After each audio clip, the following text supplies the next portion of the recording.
എത്ര നാളെന്ന് വിചാരിച്ചിട്ട് ചെറിയ ചെറിയ ഫയൽസൊക്കെ ഡിലീറ്റ് ചെയ്തിട്ട് അതിൽ സ്പേസ് ഉണ്ടാക്കാൻ പറ്റുമോ നോക്കുക. മാക്സിമം പോയിട്ടുണ്ട് ഒരാഴ്ച കഴിഞ്ഞാൽ പിന്നെയും അത് തന്നെ പിന്നെയും കാണിക്കും. സോ നമുക്ക് ആവശ്യം എക്സ്ട്രാ കുറേ സ്പേസ്. അതിലിപ്പോൾ ബെസ്റ്റ് ഓപ്ഷൻ എന്ന് വെച്ചിട്ടുണ്ടെങ്കിൽ ഹാർഡ് ഡിസ്ക് തന്നെ. പുതിയൊരു ഹാർഡ് ഡിസ്ക് വാങ്ങിക്കുക എന്ന് വെച്ചിട്ടുണ്ടെങ്കിൽ അത്യാവശ്യം വിലയേറിയ കാര്യമാണ്, ചിലവേറിയ കാര്യമാണ്. സോ ഞാനെങ്ങനെ ഹാർഡ് ഡിസ്ക് ഉണ്ടാക്കിയെന്നുള്ള കഥ ഞാൻ നിങ്ങൾക്ക് പറഞ്ഞുതരാം. സോ എൻ്റെ മുന്നിൽ ഇപ്പോൾ ഉള്ളൊരു ഹാർഡ് ഡിസ്ക് ആണ്. ഇതൊരു ഹാർഡ് ഡിസ്കിൻ്റെ കേസാണ്. എനിക്ക് ഈ ഹാർഡ് ഡിസ്ക് എവിടെ നിന്ന് കിട്ടിയെന്നുള്ള കഥ ഞാൻ പിന്നെ പറഞ്ഞുതരാം. ഈ ഹാർഡ് ഡിസ്കിൻ്റെ കേസ് ഉപയോഗിച്ച് നമുക്ക് 3 TB വരെ ഹാർഡ് ഡിസ്ക് റീഡ് ചെയ്യാൻ പറ്റും. അതായത് 3 TB വരെ. 1 TB എന്ന് വെച്ചിട്ടുണ്ടെങ്കിൽ 1024 GB ആണെന്ന് തോന്നുന്നു. സോ നിങ്ങൾക്കറിയാമെങ്കിൽ താഴെ കമൻറ്റ് ചെയ്യുക. ഈ ഒരു ഹാർഡ് ഡിസ്കിൻ്റെ കേസിന് 350 രൂപയുടെ അടുത്ത് ഏകദേശം ആയിട്ടുള്ളൂ.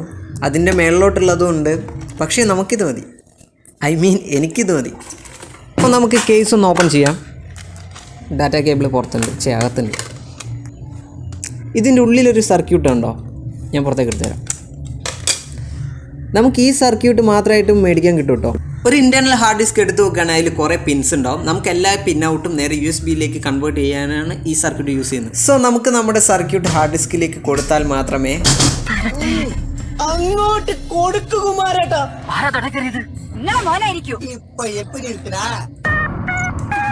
ഇന്നത്തെ കാലത്ത് മൊബൈൽ ഫോണിലൊന്നും വിശ്വസിച്ച് ഒരു കാര്യവും പറയാൻ പറ്റില്ലെന്ന്.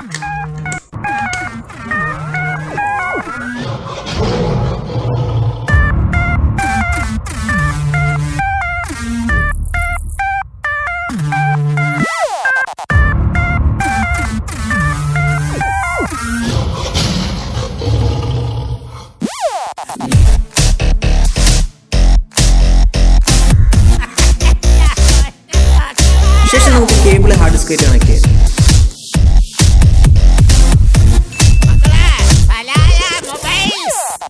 ശേഷം നമ്മുടെ PC ഒന്ന് ഓൺ ചെയ്യാം.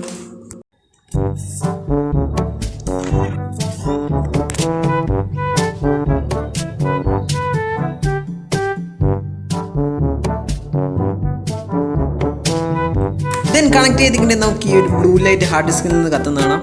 സോ അതിനർത്ഥം നമ്മുടെ ഹാർഡ് ഡിസ്ക് റീഡ് ആകുന്നുണ്ട്.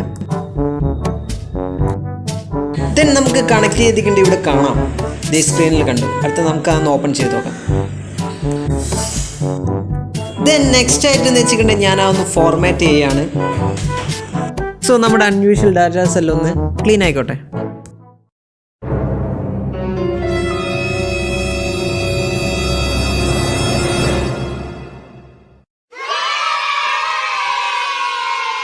സോ നമ്മുടെ ഫോർമാറ്റിംഗ് ഇവിടെ കഴിഞ്ഞിട്ടുണ്ട്. സോ ഇനി ഞാൻ ഈ ഹാർഡ് ഡിസ്ക് കിട്ടിയ എങ്ങനെയാണെന്ന് ഞാൻ പറഞ്ഞുതരാം. സിമ്പിളായിട്ട് പറയുകയാണെങ്കിൽ സ്ക്രാപ്പ് എന്നാണ്, നമ്മൾ ആക്രിക്കട എന്നൊക്കെ പറയല്ലേ. സോ ഇനി ഇവന്മാരുടെ ആവശ്യമൊന്നും എനിക്കില്ല, ഈ ഒരുത്തം മതി. സോ നമ്മൾ സ്ക്രാപ്പിൽ നിന്ന് കിട്ടിയ ഒരു ഇൻറ്റേർണൽ ഹാർഡ് ഡിസ്ക് ഇവിടെ എക്സ്റ്റേണൽ ഹാർഡ് ഡിസ്ക് ആക്കി മാറ്റിയിരിക്കുകയാണ്. സോ എൻ്റെ അടുത്ത് 3-4 ഹാർഡ് ഡിസ്ക് കൂടെ ഉണ്ട്, അതുകൊണ്ട് എനിക്ക് സ്റ്റോറേജിന് ബുദ്ധിമുട്ടുണ്ടായി. ദെൻ നമുക്ക് ഈ റീഡ് ചെയ്ത ഡാറ്റാസ് ഒന്ന് റൈറ്റ് ചെയ്ത് നോക്കാം. സോ ഒരു ഹാർഡ് ഡിസ്ക് എടുക്കുകയാണെങ്കിൽ 4 ഇതുണ്ടാവും, 4 ഡിസ്ക് ഉണ്ടാവും. CDF എന്ന് പറഞ്ഞിട്ടായിരിക്കും. അതായത് ചുരുക്കി പറഞ്ഞ ഒരു 5-6 പെൻഡ്രൈവ് എല്ലാം ഒരുമിച്ച് കുത്തി കയറ്റിയിട്ടുണ്ടെങ്കിൽ എങ്ങനെ ഉണ്ടാവും, അതുപോലത്തെ ഒരു സംഭവം. സോ എൻ്റെ അടുത്തുള്ള എല്ലാ മൂവി കളക്ഷൻസും ഞാൻ ആ ഹാർഡ് ഡിസ്കിലേക്ക് മാറ്റിയിട്ടുണ്ട്. സോ ആ പ്രൂഫ് ഞാൻ നിങ്ങൾക്ക് വേണമെങ്കിൽ കാണിച്ചു തരാം. സോ ഞാൻ നേരത്തെ ഫോർമാറ്റ് ചെയ്യാമെന്ന് പറഞ്ഞില്ല, അതെന്തിനാണെന്ന് വെച്ചിട്ടുണ്ടെങ്കിൽ ആ ഹാർഡ് ഡിസ്കിൽ വേറെയും കുറേ പ്രോപ്പർട്ടീസും സെക്യൂർഡ് ഫയൽസും കാര്യങ്ങളൊക്കെ ഉണ്ടായിരുന്നു. അതൊക്കെ ഞാൻ ഫോർമാറ്റ് ചെയ്തിട്ട് എല്ലാം പോക്കിയിട്ടുണ്ട്.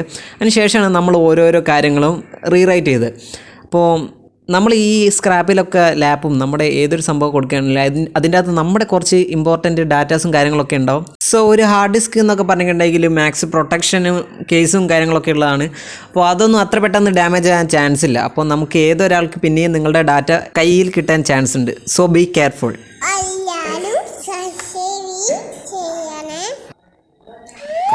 നിൽക്കുന്നുണ്ടോ ഗൈസ്?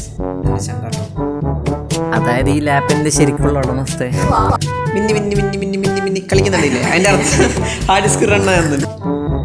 സോ നെക്സ്റ്റ് വീഡിയോയിൽ കാണുന്നവരെ ബൈ. പിന്നെ ചാനൽ സബ്സ്ക്രൈബ് ചെയ്യാത്തവർ ദയവ് ചെയ്ത് സബ്സ്ക്രൈബ് ചെയ്ത് സഹകരിക്കുക.